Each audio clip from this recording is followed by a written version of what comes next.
Right now, right here, right now. Let's talk about how we fix it. And I have 4 ways on how we can fix the educational system, not only in this country, but in the world. Number one, we have to look at education. Education comes from the Greek word educe, meaning to draw out, as in to draw the talent out of a person. School, on the other hand, is about putting more stuff in, putting more and more stuff in. So in that sense, education can get in the way of school. It's unfortunate when it's a big problem when the number one most asked question in classrooms is this going to be on the test? That's not good. That's terrible. It is so important to look at the cognitive sciences and try to integrate that into the classrooms. Molecular biologist John Medina, he says that if you wanted to create an educational system that was directly opposed to what the brain was good at doing, then you would design a classroom, a modern day classroom. You know, if I told you that students should have less homework, they should wake up later, they should be able to take naps, small naps in between classes, people would call me crazy. But when you look at the cognitive science, when you look at it, you'll see that these things actually enhance learning. Number two, we have to bring the joy back into the classroom. The brain works best when the person is happy. If a student is stressed out, if they're miserable, how do we expect them to learn efficiently? It's not gonna happen. So we have to bring the joy and the happiness and the fun back into the classroom. Number three, we have to look at what's working. Countries like Finland, they're doing something, and we have to look at, okay, what are they doing differently? How are their scores and their students outperforming us by so much? What are they doing? Well, it's interesting, their whole paradigm is different. You know what the number one most sought after career in Finland is?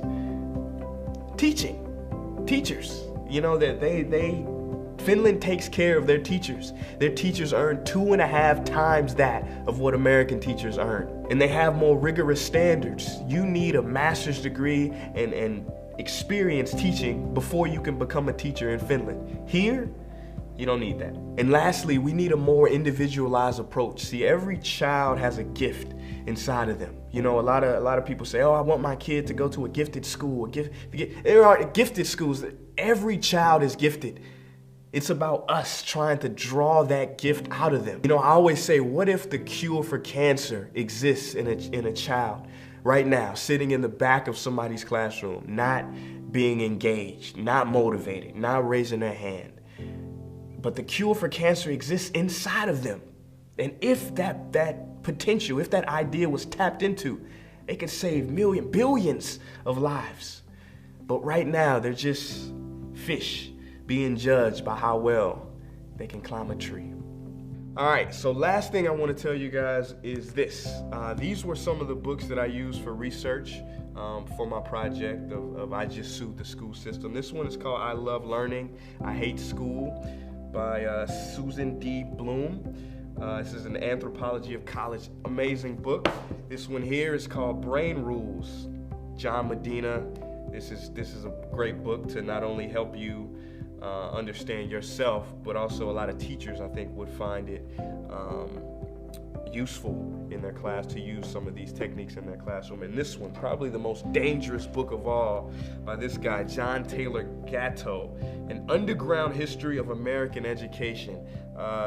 Gatto was New York's Teacher of the Year. He is probably the most well-researched academic on the subject of school, where it comes from, the factory origins. But there's a lot more. I just hope that everybody does the research for themselves. That goes for teachers, principals, faculty, staff, and even students.